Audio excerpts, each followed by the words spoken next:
এটা আমি যে ঘটনাতে বলবো, নভেম্বর 3 তারিখ মঙ্গলবার ছিল। সেটা গেছে আমাদের কামরাঙ্গীচর এলাকার আলীঘাট একজন ব্যবসায়ী কসমেটিক্স। তো উনি একটা পণ্য তৈরি করেন, যেটা ওই এলাকা আরেকটা লোক সেই পণ্যটা তৈরি করে মার্কেটের মধ্যে কম রেটের মধ্যে ছাড়াতে উনি একটু খুব রাগান্বিত হন।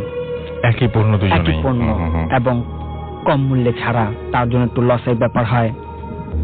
তো উনি তার সাথে প্রতিবাদ সরাসরি না করে উনি একজন তান্ত্রিকের কাছে গেছেন সহযোগিতা নেওয়ার জন্য, যে ওনাকে যেন ব্যবসাটা বন্ধ করে দেওয়া হয়, উনিও যেন বিছানা পড়ে থাকে, ব্যবসা যেন উনি না করতে পারে। উনি তান্ত্রিকের সাহায্যে এই কাজটা করতে গেছেন। যখন তান্ত্রিকের কাছে গেছেন ওই এলাকার, ওই তান্ত্রিক বলছে ঠিক আছে, ওর সবকিছু ক্ষতি করে দেব, তো আমাকে কিছু জিনিস এনে দিতে হবে এবং 50,000 টাকাও লাগবে। তো উনি বলছে যে শনিবার দিনের বেলায় যে লোকটাকে দাফন দেওয়া হয় মাটি, সেই সন্ধ্যার সময় ওই মৃত ব্যক্তির মাথার কাপড়ের কাপড়টা কেটে আনতে হবে এবং তার পিঠের কিছু মাটি নিয়ে আসতে হবে এবং তার হাতের মধ্যে ওই লোকের নাম, যে লোকটাকে ক্ষতি করা হবে তার নাম লিখে দিতে হবে হাতের মধ্যে। তো উনি প্রস্তুত হয়েছে, মানে ওই মৃত ব্যক্তির হাতের মধ্যে ক্ষতিগ্রস্ত লোককে ক্ষতি করবে তার নামটা লিখতে হবে। তো উনি সবকিছু প্রস্তুত। ভয়ঙ্কর সব ব্যাপার। মানে কি এগুলো মানুষ করে? আচ্ছা। এবং পরবর্তীতে যখন উনি কবরস্থানে গেছেন, তো যিনি কবর খোঁড়া হয় ওনার সাথে বাজেট করে, মানে 300 টাকা করে কবরটা একটা খোঁড়া হয়েছে। সন্ধ্যার সময় কবর খোঁড়ার পর উনি কবরে নামছেন। উনি কবরে যখন নামছেন এবং যখন মাথার কাপড়টা কাটলেন, তখন তিনি খুব ভালোই ছিলেন, কোনো সমস্যা ছিল না, ভয়ও ছিল না।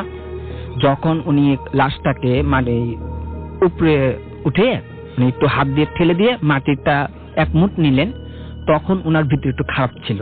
এবং যখন সে হাতটার মধ্যে তার নামটা লিখলো, যে লোকটাকে ক্ষতি করা হবে, ওই লোকের নামটা যখন হাতের মধ্যে লিখছে, তখন তাই সে বলতেছে আমার পুরো শরীর মনে হইতেছে পিঁপড়া কামড়াইতেছে, চুলকানো শুরু করছে, এমন অবস্থা, জ্বালা পোড়া, পুরো শরীরটা চুলকানো শুরু করছে এবং খুব খারাপ অস্থিরতা লাগতেছিল। তারপর আমার জিনিস যখন প্রয়োজন, আমি সবকিছু নিয়ে সেই আবার কবরটাকে মাটি চাপা দিয়ে আমি নিয়ে আসি বাসায়। তো বাসায় যখন আনা হয়, তখন ওনার খুব শরীরটা টায়ার্ড হওয়াতে উনি একটু বিশ্রাম নিয়েছেন, একটু ঘুমিয়ে পড়ছেন। বিছানার মধ্যে যখন কাত হয়েছেন, চোখটা বন্ধ হয়ে গেছে। তো উনি ওই মুহূর্তে দেখতে পেয়েছেন যে উনি যে ঘুমিয়ে আছেন, তার সাথে ওই মৃত ব্যক্তি যে কাপড়টা কেটে আনছে, ওনার সাথে ঘুমিয়ে আছেন এবং সে বলতেছে সেই মৃত ব্যক্তিটা তার সামনে পাশে শুয়ে আছেন এবং বলতেছেন আমার সাথে আসো।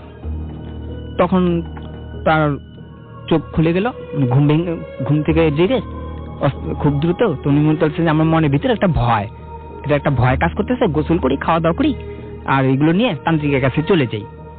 তুমি যখন ফ্রেশ হওয়ার জন্য গোসলখানায় গোসল করতে গেছেন, তখন তাকে জোরে খুব চড় দেওয়া হয়, একটা চড় খুব জোরে দেওয়া হয় এবং উনি চেঁচামেচি করেন, মানে খুব চিৎকার করেন। তো ওনার লোক ফ্যামিলির সবাই এসে তাকে ডাক্তার কাছে নেওয়া হয়। তো ডাক্তার বলছে এটা ব্রেন স্ট্রোক করছেন উনি। আচ্ছা। 2-3 দিন উনি হাসপাতালে, ওই থাপ্পড় দেওয়াতে ওনার সমস্যা হয়েছিল। তো ডাক্তার বলছে এটা ব্রেন স্ট্রোক করছে। পরে উনি 2-3 দিন হাসপাতালে ছিলেন। তো যখন হাসপাতালে ছিলেন, হাসপাতাল থেকে আসলেন বাসায়।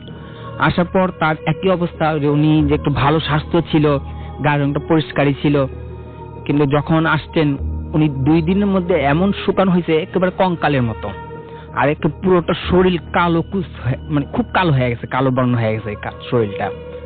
তা এবং তার ছটপট অস্থিরতা দেখে ওনার ঘরের মেম্বারশিপ, যে আমার একজন পরিচিত ছিল, তিনি আমাকে নিয়ে গেছে যে আসো আমার ভাইয়ার কি জন্য একটু পরিস্থিতি ভালো না, একটু ঝেড়ে দিতে পারো। তো যখন আমি তাকে দেখতে গেছি, তো ওনার পরিস্থিতি দেখেই আমি বলে দিছি যে না, ওর তো পরিস্থিতি ভালো না, প্রচুর খারাপ, ওর অবস্থা অনেক ভালো না, এই লোকটা অসুবিধা ভালো না, ও অনেক বড় খারাপ একটা। কিছু কথা বলার পর ওই লোকটা আমার দিকে তাকিয়েছে, তাকে একটু কান্না করলো, খুব কান্না করলো। পরবর্তীতে আমি যখন তাকে ঠিক করার জন্য একটু ঝাড়বো, যখন আমি তার দুটা মাথার মধ্যে একটু হাত রাখি, ওই মুহূর্তের মধ্যে আমার উপর আঘাত আসে, মানে পুরো হাত এবং মাথার মধ্যে আমি দিয়েছি যে আমাকে খুব মারতেছে। খুব থাপড় দিতেছে, খুব উল্টো পাল্টো, এবং এই দুই পাশে গলার দুই পাশে কামড় দেওয়া আছে, হাতের মধ্যে পুরো আঁচড় দেওয়া, আমাকে খুব মারতেছে। তো আমি ওনাকে একটা ধাক্কা দিয়ে উনি অজ্ঞান হয়ে পড়েছে। আমি আমার কাজ, আমার নিজেকে সেভের জন্য আমি আমার দোয়া পড়ে নিজেকে শরীর বন্ধ করলাম। এরপর আমি বলছি ঠিক আছে, ওনাকে আমি সুস্থ করি, ওনাকে একটু জ্ঞানটা ফিরুক, আমি কাজ এখন আর রাত্র করব। আর ওনাকে রাত্রেবেলা গোসল করিয়ে 2 রাকাত নামাজ পড়ে তওবা করতে হবে। উনি অনেক বড় বেয়াদবি একটা ভুল কাজ করে ফেলছে, অনেক বড় অন্যায় কাজ করছে। ওনাকে যখন আমি পানি পড়ে জ্ঞানটা ফিরে আসে, তখন আমি তাকে গোসল করে নামাজ পড়ে তওবা করাই, এবং তার কাছ থেকে আমি শুনি যে আপনি কি করে আসছেন, এরকম এই যে জিনিসটা, এটা তো খুব ভয়াবহ কাজ, এটা তো মৃত্যুর সাথে লড়াই করা, আপনি তো খুব অন্যায় কাজ করেছেন। তো উনি আমাকে সবকিছু খুলে বলে যে আমি একটা লোকের সমস্যা, ওনাকে ব্যবসাটা ডাউন করার জন্য তাকে আমি এইগুলো জিনিস করতে গেছিলাম, প্রায় বলছে এই জিনিসগুলো আমাকে দিয়ে দেন। তো আমাকে এই কাপড়টা মাটি সবগুলো দিয়ে দেয়। এখন পর্যন্ত তাকে আমি বলছি ঠিক আছে, আমি তো আছি, আপনাকে আমি কাজ করে দিলাম।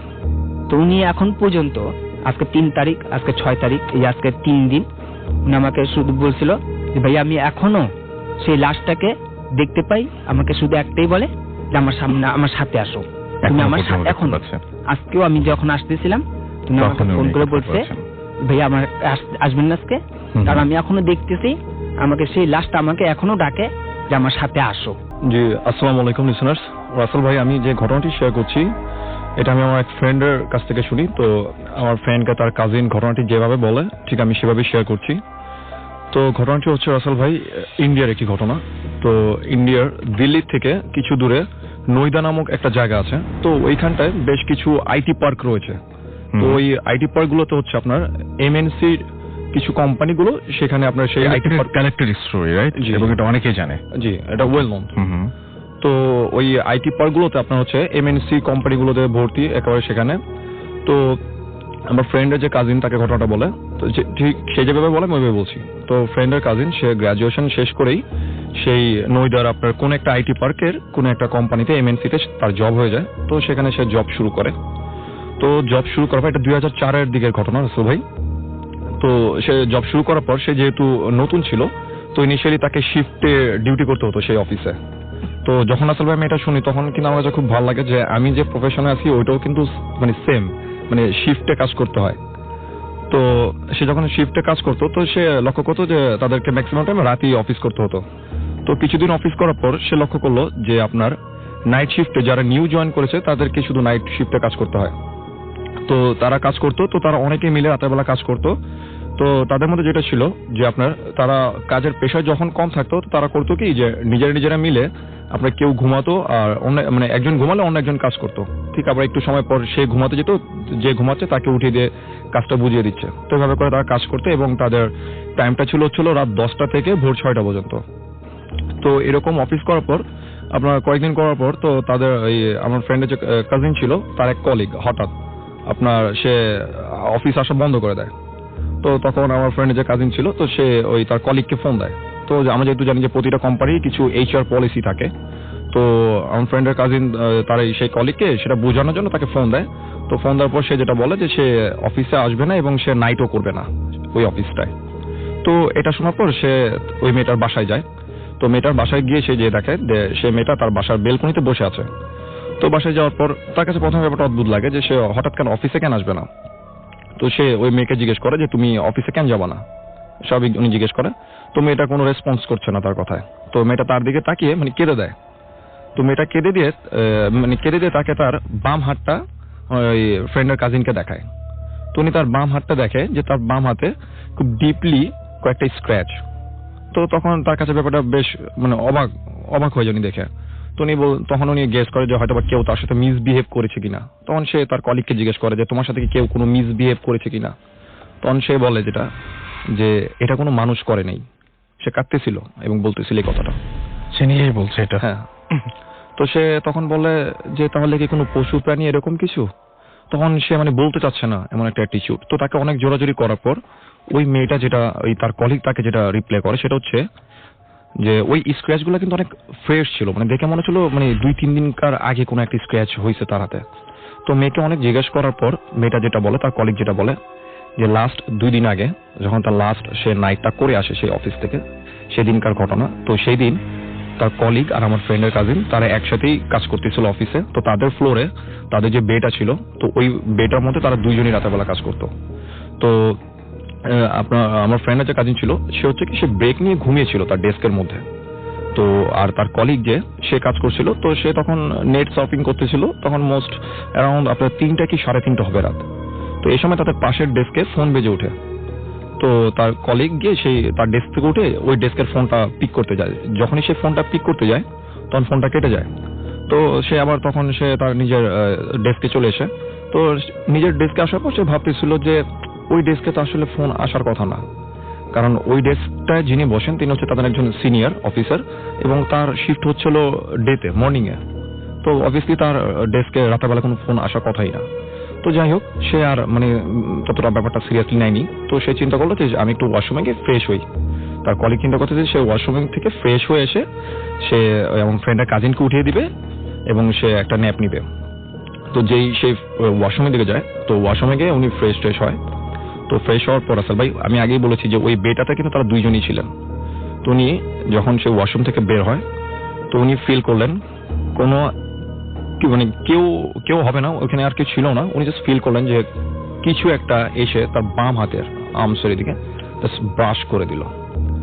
ব্রাশটা এরকম ছিল যে আপনার শার্প কোনো ব্লেড অথবা সেফটি পিন টাইপের কিছু দিয়ে যদি ঘষা দিলে যেরকম হবে ঠিক ওই রকম একটা স্ক্র্যাচ, এবং যে জায়গাটা স্ক্র্যাচ পড়েছে ওই জায়গার মাংসপেশিগুলো আপনি স্কুইল করতেছিল। আচ্ছা। তো সে এটা দেখে সে চারপাশে দেখে যে সেখানে কেউ নেই সে ছাড়া, এবং সে কোনো কিছুর সাথে মানে আঘাতপ্রাপ্ত হয়নি যে এরকম কিছু একটা হবে। তো সে সেটা ধরে হাত দিয়ে চেপে ধরে আপনার সে আগে বাড়তেছিল। তো আগে বাড়ার সময় সে লক্ষ্য করলো যে তার যে কলিগ, যে আমার ফ্রেন্ডের যে কাজিন, সে যে মাথা রেখে ডেস্কে ঘুমাচ্ছিল তার পাশে আরো 2জন মানুষ। আচ্ছা। দূরে থেকে তার কাছে মনে হচ্ছিল। তো এটা দেখার পর সে একটু স্লো হয়ে যায়। আচ্ছা। তো সে কাছাকাছি যাওয়ার পর লক্ষ্য করলো যে আসলে সেই দুইটা কোনো হিউম্যান বডি না, শ্যাডোর টাইপের কিছু একটা ফিগার হবে। দুইটা ফিগার ঠিক পাশের ডেস্কে ঠিক ওর মতো করেই শুয়ে আছে। তো সাডেন টাইম যেটা হয় যে আমার ফ্রেন্ডের কাজিনের ডেস্কে আপনার ফোন আসে, ওনাদের সুপারভাইজার উনি ফোন দেন, কিছু অর্ডারের কিছু কাজ ছিল। আচ্ছা। তো ওই আমার ফ্রেন্ডের কাজিন সে উঠে ফোনটা পিক করে, তো স্বাভাবিকভাবে উনি কথাটা বলেন। তো এটা দেখার পর সে একটু সাহস পায়। তো সে তার সামনে গিয়ে হেঁটে গিয়ে বসে, এবং সে কিন্তু পুরো ট্রমাটাইজ, একেবারে মানে ভীত সন্ত্রস্ত হয়ে বসে আছে, কোনো কথা বলতেছে না। তখন ফ্রেন্ডের কাজিন তাকে কয়েকটা কোয়েশ্চেন করে, বাট সে কোনো রিপ্লে করতেছে না, সে একেবারে মানে ট্রমা হয়ে আছে। তো যাই হোক, সে ব্যাপারটা করেনি। তো সকালবেলা সে মেয়েটা বাসায় চলে যায়। তো তারপর থেকে হচ্ছে তার এই ঘটনা, সে অফিসে যাবে না। তো এটা শোনার পর ওই ফ্রেন্ডের যে কাজিন, তার কাছে ব্যাপারটা খুব উইয়ার্ড লাগে। তো প্রথম সে চিন্তা করতে লাগলো যে তার কাছে একটু খারাপ লাগে যে সেও তো তার সাথে ছিল, বাট সে তো কোনো কিছু ফিল করেনি ওই রাতে। তো সে যেটা করলো, সে প্রথমে চিন্তা করলো যে হয়তো বা তার কলিগের হ্যালুসিনেট হইতে পারে। কিন্তু সে আবার চিন্তা করতেছে যদি হ্যালুসিনেটই হয় তাহলে তার এরকম স্ক্র্যাচ, মানে ডিপ স্ক্র্যাচ হওয়ার কথা না, কিন্তু ট্রমা হওয়ার কথা না তার।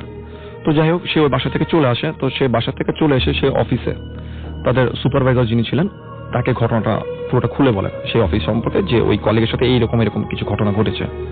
তখন সেই তাদের যে সুপারভাইজার উনি খুব স্ট্রেঞ্জলি ব্যাপারটাকে না খুব নর্মালি নিলেন, খুব একটা মানে পাত্তা দিলেন না, উড়িয়ে দিলেন। তো তখন এই ব্যাপারটা তার কাছে খুব সাসপিশিয়াস লাগে যে এমন কেন রিঅ্যাক্ট করলো। তো যাই হোক, তো তারপরের দিন ওই আমার ফ্রেন্ডের কাজিনের আপনার ছিল নাইট শিফট ছিল। তো সে নাইট শিফটে যখন কাজ করতেছে তখন তার সাথে যে কলিগগুলো ছিল সবাই হচ্ছে তার সাথে নিউলি জয়েন করছে সবাই। তো উনি সবার সাথে বলতেছিল যে এরকম শুধু আমরাই কেন, নতুনদেরই কেন নাইট শিফটে কাজ করতে হচ্ছে, পুরাতনরা নাই কেন। তখন তারা বলতেছে যে অনেকের কাজ নেই, বাট তাদেরকে জোর করেই মানে রাতের বেলা অ্যাসাইন করা হচ্ছে কাজের জন্য। তো তারা বলতেছে যে আসলে এই ব্যাপারে কোনো কমপ্লেন করো লাভ হবে না, বা সিনিয়ররা তাদের কথাকে কোনো পাত্তাও দিত না। তো যাই হোক, সেদিন রাতে তারা নিজেরা মিলে এগুলো শেয়ার করে। তো শেয়ার করার পর রাসেল ভাই সকালবেলার দিকে তারা সবাই চলে যাবে, অফিস শেষ। তো রাতের বেলা তারা নিজেরা ওই কলিগের ঘটনাটা নিজেরা বলে।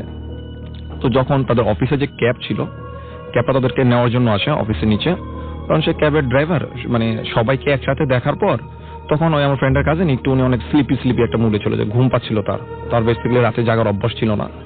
তো সেই ড্রাইভার সবাইকে একসাথে দেখে বলতেছে যে আজকে কি কেউ কোনো ভূত দেখছে নাকি, মানে সেই ড্রাইভারই বলতেছে যে এত মানুষ কেন একসাথে, এত মানুষকে নামিয়ে দিয়ে আসতে হবে। তখন না এটা শোনার পর তার ঘুম ভাবটা কেটে যায়। তখন তারা সবাইকে ক্যাবটায় বসে, তো বসার পর সেই ড্রাইভারই তাদেরকে মানে বাকি ঘটনাটুকু বলতেছে যে আসল কাহিনীটা কি। তো ওই জায়গার যে ঘটনা আমি রাসেল ভাই বলছি, এখন যেটা বলছি, তো এটা প্রায় ওই দিল্লির আপনার নইদা এলাকার সবাই জানে, এবং গুগলও সার্চ করলে অনেকে কিন্তু এই ব্যাপারে জানতে পারবেন যে আপনার 98-এর ডিসেম্বরের দিককার ঘটনা। তখন ওই নইদা যে প্লেসটা যেখানে আইটি পার্কগুলো আছে, সেই জায়গাটা অনেকটা ডিজার্ট ছিল, অত বেশি ওয়েল ডেভেলপড ছিল না, জাস্ট কয়েকটা আইটি ফার্ম ছিল সেখানে। তো ওই জায়গারই তাদের অফিসটা যে বিল্ডিং এর যে ফ্লোরে, ওই বিল্ডিং এরই সেম ফ্লোরে একটা আইটি ফার্মে দুটো বোন জব করতো একসাথে। তো দুইটা বোন জব করতো, তো তাদেরকে একটা স্টলকার প্রায়ই তাদেরকে উত্ত্যক্ত করতো, আসা যাওয়ার পথে কথা বলার চেষ্টা করতো। তো কিন্তু ওই দুই বোন যে ওই আইটি ফার্মে জব করতো, তারা কিন্তু ওই লোকটাকে পাত্তাই দিত না একেবারে। তো একদিনকার ঘটনা যেটা হয় যে ওই দুই বোন আপনার তারা একসাথে রাতের বেলা অফিস করতেছিল। তো ওই স্টলকারটা এসে ছুরি নিয়ে আসে সেই অফিসের ভিতরে, তো দুজনকে ছুঁয়ে আঘাত করে স্ট্যাপ করে মেরে ফেলে। তো মেরে ফেলার পর সে চলে যায়। তো এই ঘটনাটা ঘটার পর সেই অফিসটা বেশ ওয়েল নোন ছিল, আমি আপনার সেটা নামও বলছিলাম বাট এখন বলছি না। তো তারা যেটা করে যে ব্যাপারটাকে মিডিয়াতে লিক করতে দেয়নি, তারা ব্যাপারটাকে নিজেরাই ধামাচাপা দিয়ে দেয়। তো তারপর থেকে যে ঘটনাগুলো ঘটা শুরু হয়, যে এরকম যে রাতের বেলা যারা ডিউটি করতো মানে ব্যাপক প্রবলেম হতো সেখানে। ওই একই ফ্লোরে অনেকের কমপ্লেন এমন ছিল যে তাদের কমপ্লেনগুলো ছিল এরকম যে যেখানটায় সেই দুই বোনকে ছুঁয়াঘাত করে মেরে ফেলা হয়, ওই জায়গাটাতেই যারা রাতের বেলা বা দিনের বেলা অফিস করতো তারা কিছু না কিছু মানে খারাপ কিছু এক্সপিরিয়েন্স করতো। তো এমন একটা সময় হয় যে একটা সময় গিয়ে সে এলাকাটাকে পুরো হন্টেড প্লেস হিসেবে সবাই মানে লোকমুখে পরিচিতি পেয়ে যায় সেই জায়গাটা।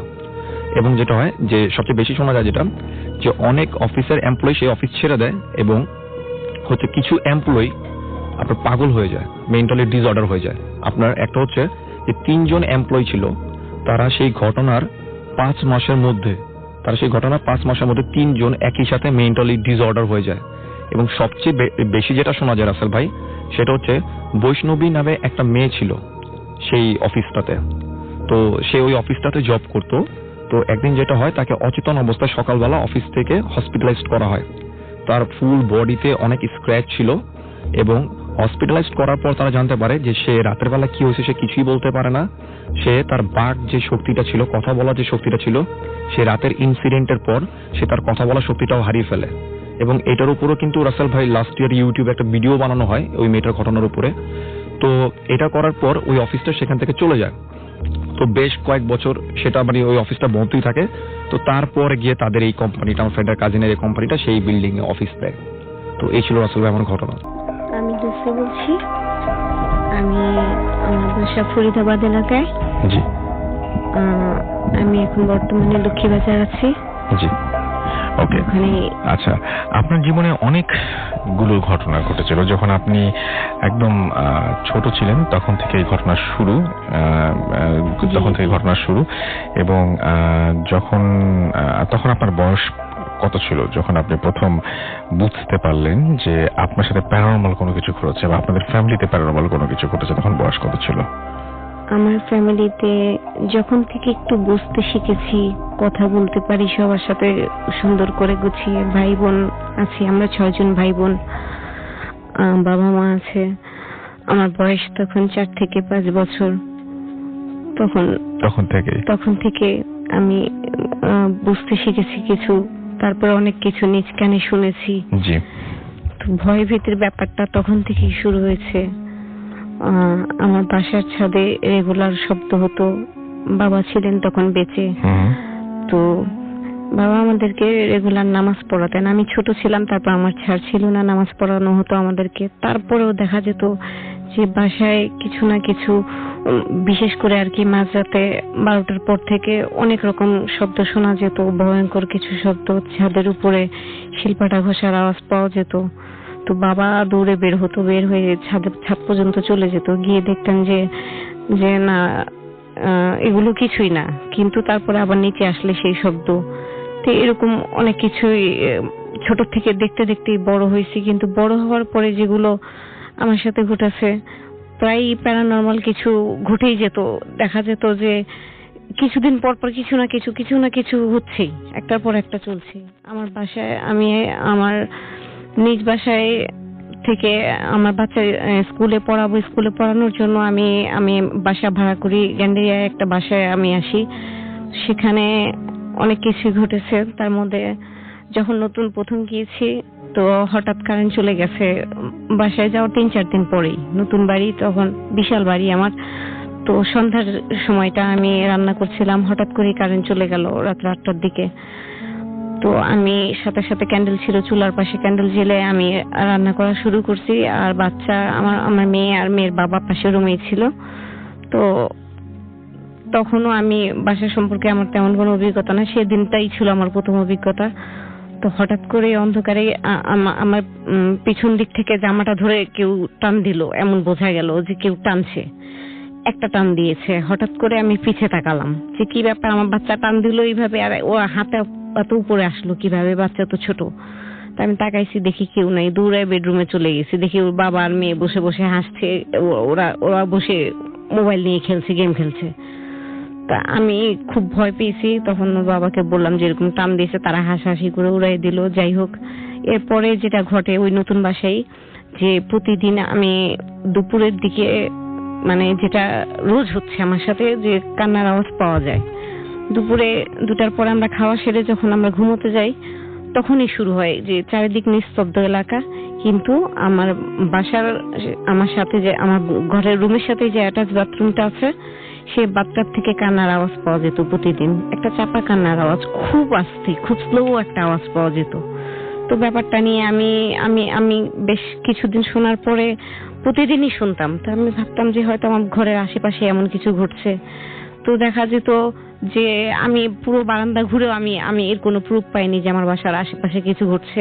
আমি সরাসরি নিচে দারোয়ানকে জিজ্ঞেস করি 1 সপ্তাহ পরে ঘটনার, যে আমি প্রতিদিনই শুনছি, দারোয়ান চাচা এটা কি ব্যাপার? তো দারোয়ানও হেসে উড়াই দিছে, বলছে না এগুলো কিছু না, তুমি মাথা ঘামিও না, উপরে চলে যাও।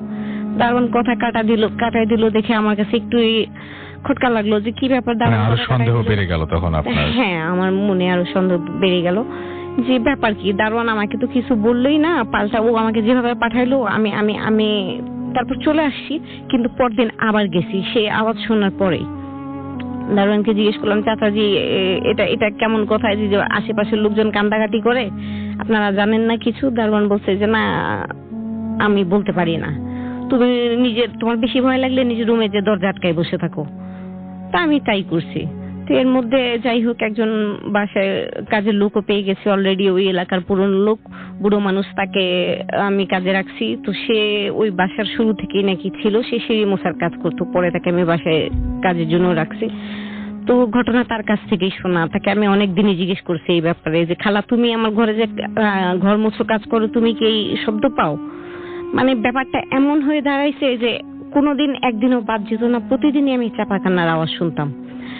তো সেই বুয়া না পেরে আমাকে বলছে যে ঠিক আছে, তুমি আবার আমি কিছু বললে তুমি বাসা ছেড়ে চলে যাবা না তো? আমি বলছি না খালা, আমি যাবো কেন, এত ভীতু লোক আমি না। তো খালা তারপরে একদিন না পেরে, আমি যখন ওকে রেগুলার প্রশ্ন করতাম, বিরক্ত করতাম, সে একদিন না পেরে বলছে যে হ্যাঁ, এবার সে শুরু থেকে আমি আছি, তো তোমার যে এই যে তোমার যে তুমি যে ফ্ল্যাটটা নিছো, এটা বাড়িওয়ালা নিজের জন্য তৈরি করছে, আর এটা প্রায় 8 মাস কি 1 বছর বন্ধ ছিল। এটার মধ্যে কোনো ভাড়াটিয়া ছিল না, ঘরটা বন্ধই থাকতো। তো হয়তো খোলার পরে বাসায় অনেক কিছু সমস্যা হইতে পারে তোমার সাথে। তারপরে এখানে যে তোমার যে অ্যাটাচ বাথরুমটা আছে, এটা যখন কনস্ট্রাকশনের কাজ চলছিল, এখানে একটা মেয়ে মারা গেছে। তো মেয়েটা টিনেজার ছিল, সে তার ভাষায় বলল। তো আমি বললাম যে খালা, তো এভাবে কান্নার আওয়াজ কেন পাবো?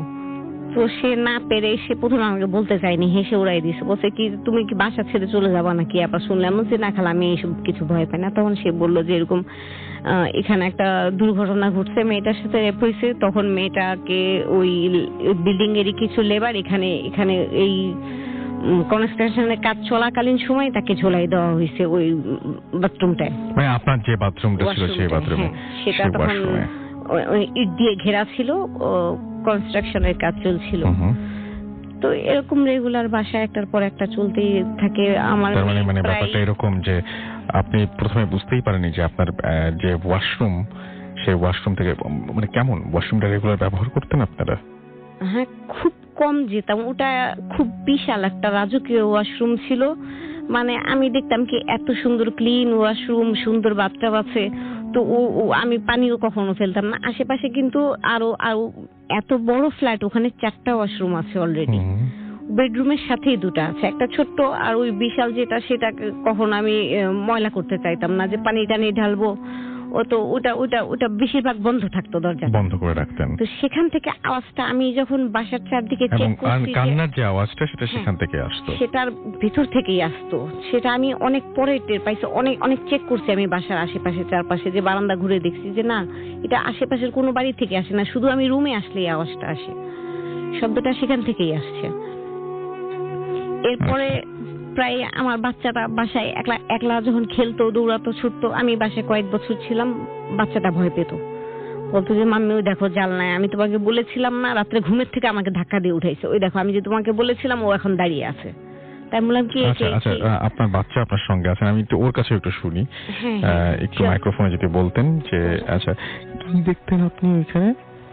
আমি একটা ছেলেকে দেখতাম, খুব 8-9 বছরের একটা ছেলেটা গ্রিল ধরে দাঁড়ায় থাকতো। আমি এত অন্ধকার ছিল যে আমি চেহারাটা এরা কিছু বুঝতাম না, কিন্তু তারপরে আমি দেখতাম একটা 8-9 বছরের ছেলে গ্রিল ধরে দাঁড়ায় থাকতো, আর পুরো আমাদের দিকে তাকায় থাকতো, মাথাটা ঘুরান দেখলে বুঝতাম। ওকে, সো এই ব্যাপারটা। আচ্ছা, আবার আমি আপনার কাছে আসি এবং আপনি একটু বলেন যে আপনি ফাইনালি ওই বাসাটা তারপরে ছেড়ে দিলেন। হ্যাঁ, ফাইনালি ছেড়ে দিয়েছি, এবং তারপর আপনি নতুন আরেকটা একটা বাসা নিয়েছি। তো সেই বাসা সম্পর্কে আমার খুব একটা জানা ছিল না, বাসাটা একটা স্কুল ছিল, তো স্কুলটা সমস্যা আছে সেখানে। হ্যাঁ, সেটা স্কুল ঘর দেখেই হয়তো সমস্যা, কারণ সেটা দুপুর 2টার পর থেকে বাসাটা টোটালি পুরো বিল্ডিংটা তালা দেওয়া থাকতো যখন স্কুল শেষ হয়ে যেত। আচ্ছা, সেই বাসায় কখনো সন্ধ্যার পরে বাতি জ্বলতো না, অন্ধকারেই থাকতো, আর সেটা সকাল হলে স্কুলের জন্য খোলা হতো। 6 তলা বিল্ডিং ছিল, সকাল 8টা থেকে দুপুর 2টা পর্যন্ত শুধু বিল্ডিংটা খোলা থাকতো। এখন মানে যে বাসাটা আপনি এখন আছেন? এখন আছি বর্তমানে। তাহলে এই ধরনের সমস্যা, যে বাসাতে সন্ধ্যায় আলো দেওয়া হতো না এবং যে বাসাটা পুরোপুরি অন্ধকার থাকতো, সেই বাসাতে আপনি কোন ধরনের সমস্যা ফেস করছেন? তো সেই বাসাটা, আগের বাসা তো যেমন আমি কিছুদিন পর পর মাঝে মধ্যে কিছু একটা মানে ব্যাপার ফেস করতাম, ভয় পেতাম, সেরকম কিছু ঘটতো, কিন্তু এই বাসাটায় আসার পরে ভাবতে পারি নাই যে প্রতিদিনই কিছু না কিছু ঘটবে। প্রতিদিন এমন কিছু ঘটে গেছে আমার সাথে, বাচ্চার সাথে। তো আপনার কি মনে হয় যে আগের বাসার সমস্যাটাই এখন আপনি নিয়ে বেড়াচ্ছেন, নাকি এই বাসার সমস্যাগুলো ডিফারেন্ট একদম ওই বাসা থেকে? সমস্যাটা ডিফারেন্ট, তারপরে আমার কাছে মনে হয় যে কিছু একটা যোগাযোগ হয়তো আছে, হয়তো বা নাই। আচ্ছা, আমরা মানুষ, আমরা এত কিছু হয়তো খতিয়ে দেখতে পারি না, আমরা এত কিছু বলতেও পারবো না। আচ্ছা, তারপরে যতটুকু ফেস করেছি আমি আপনাকে ঘটনাটা বলছি, যে আমার বর্তমানের বাসাটা তো নেওয়ার পর থেকেই প্রতি রাতে, যেদিন বাসায় এসে উঠেছি সেদিন থেকেই মানে প্রচুর শব্দ, সারা রাত বিভিন্ন রকম শব্দ আসে। আচ্ছা, এখানে কখনো হোল নাইট বিড়াল কাঁদছে, কি ছাদের উপরে শব্দ হচ্ছে, মশলা বাটার শব্দ হচ্ছে, প্রতিদিন বেঞ্চ টানার শব্দ, যেটা স্কুলের বেঞ্চ টানার, সেটা সবচেয়ে আশ্চর্য ঘটনা, যে সেই স্কুল ঘরটাকে খালি করে সেখানে ফ্ল্যাট ভাড়া দেওয়া হয়েছে, কিন্তু এখানে সারা রাত বেঞ্চ টানার শব্দ। আচ্ছা, আপনি কমপ্লেইন করেছিলেন তারপরে যে বেঞ্চ টানার শব্দ পাচ্ছেন বা এরকম কোনো কিছু? এই জিনিসটা কমপ্লেন করার লোক পাইনি। আমার বাড়িওয়ালা, যেমন আগের বাসার বাড়িওয়ালাও সেই বিল্ডিং এ থাকতো না, সে পুরনো ঢাকায়, আমরা গ্যান্ডারিয়ায় ছিলাম, তারা গুলশানে থাকতো। এই বাসার বাড়িওয়ালা সেম কন্ডিশন, সেও ছিল না। আচ্ছা, তাদেরকে কখনো ফোন করেও সহজে পাওয়া যেত না, তারা খুব ব্যস্ত থাকতো। আমি অনেকবার চেষ্টা করেছি যোগাযোগ করার, বলেছে হ্যাঁ সেই সময় করে যোগাযোগ করবে, শেষ পর্যন্ত হয়নি। আচ্ছা, তো দেখা গেছে এইভাবে কিন্তু কয়েক বছর কেটে গেল, এখানে বেশ কয়েক বছর কাটলো, 4-5 বছর চলেই গেছে অলরেডি। বাচ্চাটাও বড় হয়ে গেছে এখন। তো বাচ্চাটা একা একা খেলে, ঘুরে বাসায়, মাম্মি কেউ হেঁটে গেছে, তুমি জলদি আসো। ড্রয়িং রুমে কেউ তো আছে, আমি দেখেছি, ছায়া দেখেছি যে দৌড় দিয়েছে। সে আমাকে প্রতিদিন এইভাবে অভিযোগ করে, সারা রাত শব্দ শুনি।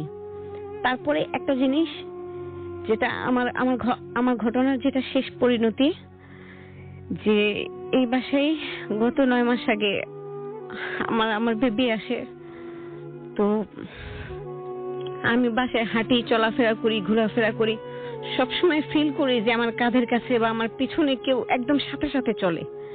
জিনিসটা আমি খুব ফিল করতাম, আমি একদম পরিষ্কার বুঝতে পারি। মাঝে মাঝে মনে করতাম বাচ্চাটা দুষ্টামি করে, বাচ্চাটা লম্বা হয়ে গেছে, বড় হয়ে গেছে, ঠিক আমার পেছন পেছন হাঁটছে, কিন্তু পিছে ঘুরে দেখতাম যে না, হয়তো বাচ্চা পড়তে বসেছে, অথবা সে একযোগে মোবাইলে গেম খেলছে, ট্যাব নিয়ে খেলছে, অথবা সে ঘুমাচ্ছে। এই সময়টা, যেই সময়টা আমি একা থাকি, সেই সময়টা খুব বেশি ফিল করি যে কেউ আছে আমার ডানে বা আশেপাশে বা পিছনে। তো এরকম কিন্তু দিনের পর দিন 9 মাস চলেছে। গত 15-20 দিন আগে আমার বেবিটা হয়েছে, কিন্তু সে হওয়ার সাথে সাথে ডেথ। এটাই ছিল আমার ঘটনার শেষ পরিণতি। তো আমার কাছে মনে হয় যে কিছু যোগাযোগ আছে আমার বাসার সাথে, আমার সাথে, না হলে এত বড় দুর্ঘটনা আমার সাথে ঘটতে পারে না। আর আমার বেবিটা খুব হেলদি ছিল, খুব হৃষ্টপুষ্ট বাচ্চা, মানে অদ্ভুত সুন্দর একটা বাচ্চা ছিল। আমি তার ছবি দেখেছি, আমার মেয়ে ছবি উঠিয়ে রেখেছিল। আমাকে দেখানো হয়নি, আমি হার্টের পেশেন্ট দেখে আমাকে দেখানো হয়নি। তবে সেটাই ছিল আমার শেষ পরিণতি এই বাসায়। এরপরে কি ঘটবে আমি জানি না। আমি এখন আর বাসা ছাড়া চিন্তা করি না যে এর চেয়ে বড় দুর্ঘটনা তো আর মানুষের জীবনে হতে পারে না। সেটা হয়ে গেছে, অলরেডি ঘটনা ঘটে গেছে যে আমার বেবিটা আমার কাছ থেকে চলে গেছে। বেবিটা হওয়ার সময় মারা যায়। জি, আসসালামু আলাইকুম। হ্যালো লিসেনার্স, আমি আশিফুর রহমান। আমি এসেছি বনানী থেকে। রাসেল ভাই, বনানী থেকে। ওকে, আমরা শুনি আপনার ঘটনা। আপনার ঘটনা তো একটা বাসা রিলেটেড। জি জি জি জি, শুনি। এটা অ্যাকচুয়ালি 2013 সালে ঘটে যাওয়া একটা ঘটনা আমার নিজের সাথে। বাসাটা আসলে বনানীতেই। আমি আসলে অ্যাড্রেসটা বলতে চাচ্ছি না, বাসাটা কোনো দরকার নাই, কোনো দরকার নাই।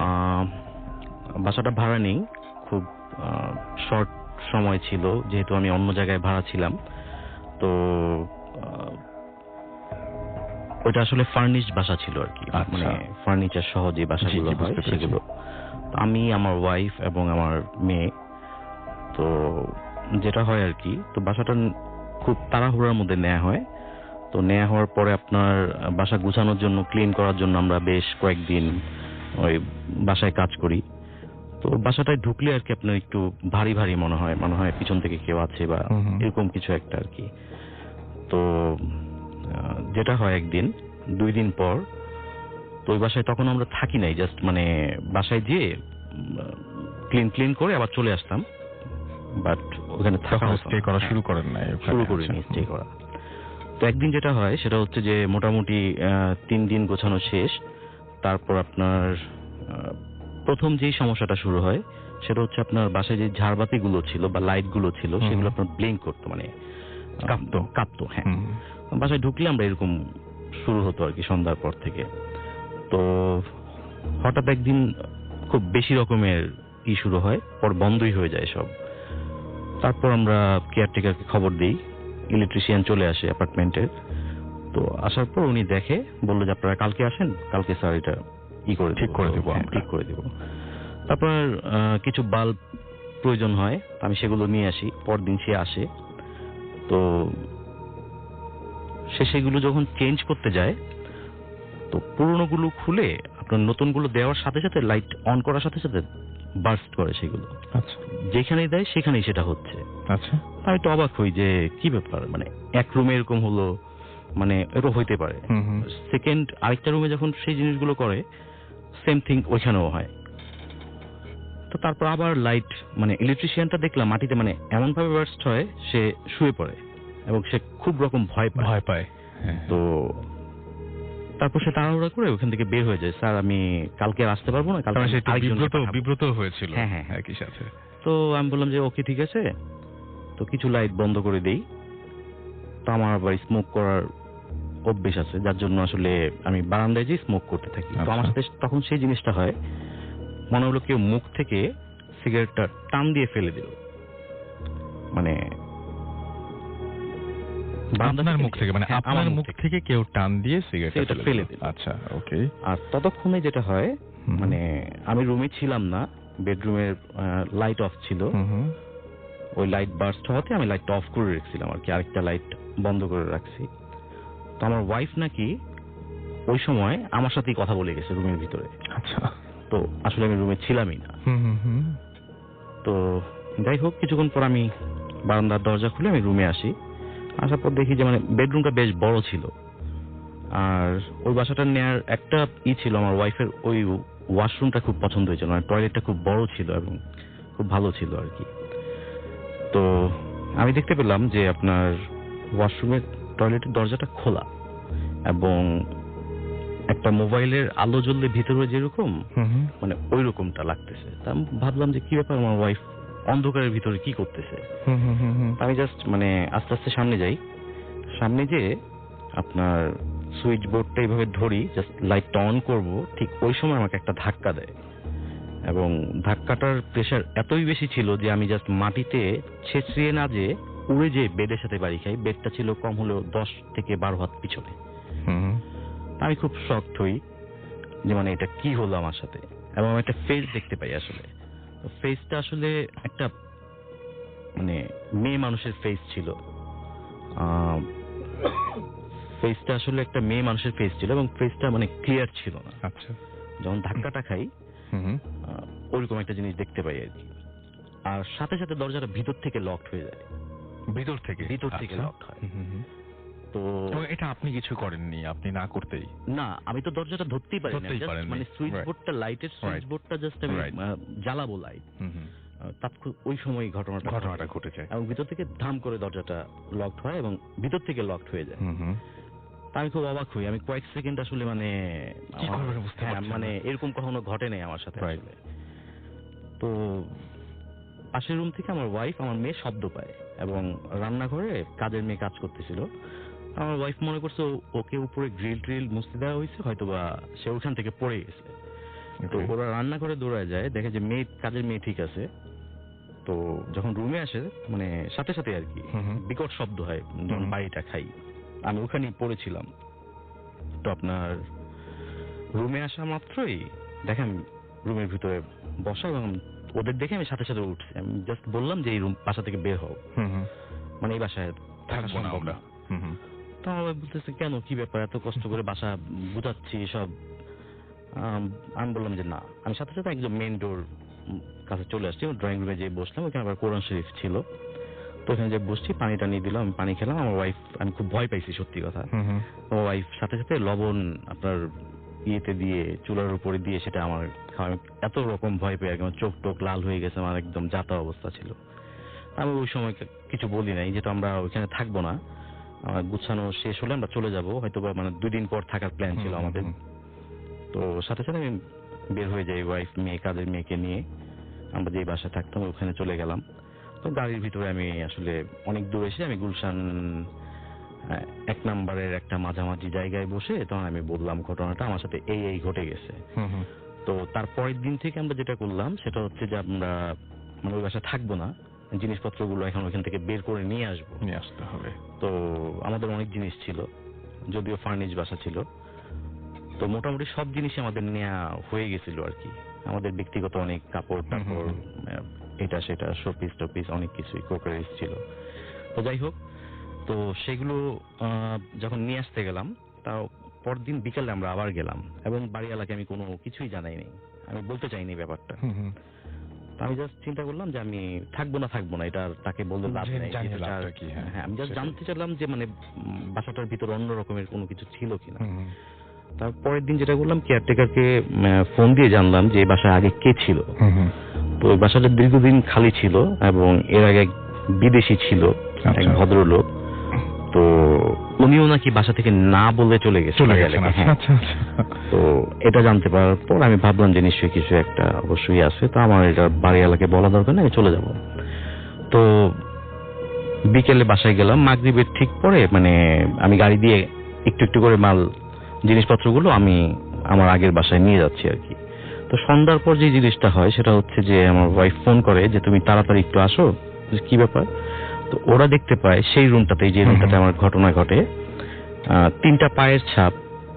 হ্যাঁ, ধরেন বাসায় যদি আপনার মোছা হয় অনেক সময় আমরা একটু পা উঁচু করে মানে হেঁটে যাই আর কি, পুরো পায়ের ইটা পড়ে না, ব্যাপারটা ওইরকম ছিল হয়তো, আমি দেখি নাই। মানে গোড়ালিটা ঠিক পায়ে মানে মেঝেতে থাকে না। হ্যাঁ, থাকে না ওইভাবে আর কি। তো ওইভাবে কয়েকটা স্টেপ দেখা যায়। তো আমার মেয়ে ফোন দিয়ে সেই ছবি তোলার চেষ্টা করে, বাট সেই ছবিগুলো ফোনে আসতেছে না, চোখ দিয়ে দেখা যাচ্ছে। আমার ওয়াইফ, আমার বাসার কাজের মেয়ে, আমার মেয়ে, তারা 3 জনই ছিল এবং তারা দেখছিল জিনিসগুলো। তো কাজের মেয়ের সাথে সাথে আবার মুছে দেয়, আবার তাৎক্ষণিক আবার সেই পায়ের ইগুলো দেখা যায়। আচ্ছা, মুছার সঙ্গে সঙ্গে আবার হয়ে যাচ্ছে জিনিসটা। মুছার পর একটু পরে আবার দেখা যায় যে এরকম মানে, এবং ওরা দেখতে পাচ্ছে এরকম ব্যাপারটা যে স্টেপগুলো যে যাচ্ছে মানে আপনার একসাথে স্টেপগুলো হয়ে যাচ্ছে না, মানে যাচ্ছে। আচ্ছা, ব্যাপারটা এরকম ছিল আর কি। আচ্ছা। আমি এসে শুনতে পাই, তো আমি তাড়াতাড়ি চলে আসি। তো ওরা খুব ভয় পায় যে এরকম ব্যাপার, বাসায় এগুলো হচ্ছে।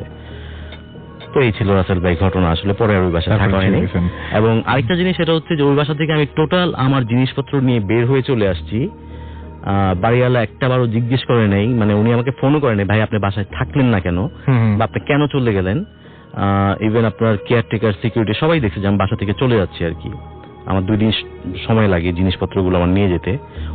ওই ফ্ল্যাটের চাবিটা এখনো পর্যন্ত আমার হাতে আছে, এবং আমি বেশ কিছুদিন আগেও খবর নিয়েছি ওই ফ্ল্যাটটা এখনো পর্যন্ত ভাড়া হয়নি।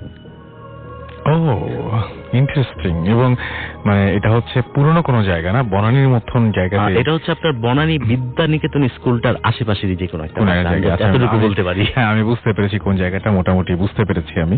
যাই হোক, কিন্তু ব্যাপারটা হচ্ছে যে আপনার সাথে কি এই বাসাতেই প্রথম এরকম ঘটনা ঘটলো, না এর আগেও ঘটেছিল কখনো? না, এর আগে কখনো এরকম কোনো ঘটেনি। ঘটনা ঘটেনি। তার মানে এটা বাসারই সমস্যা। জি। রাসেল ভাই, আমি এখন যে ঘটনাটি শেয়ার করছি এটা আমার শেয়ার করছে আমার ফ্রেন্ড তানমি। তো এটা লাস্ট মান্থের একটা ঘটনা। তো তানমি আর তার অফিসে কিছু কলিগ তারা মিলে সবাই গত মাসে আপনার সিলেটে ঘুরতে যায়।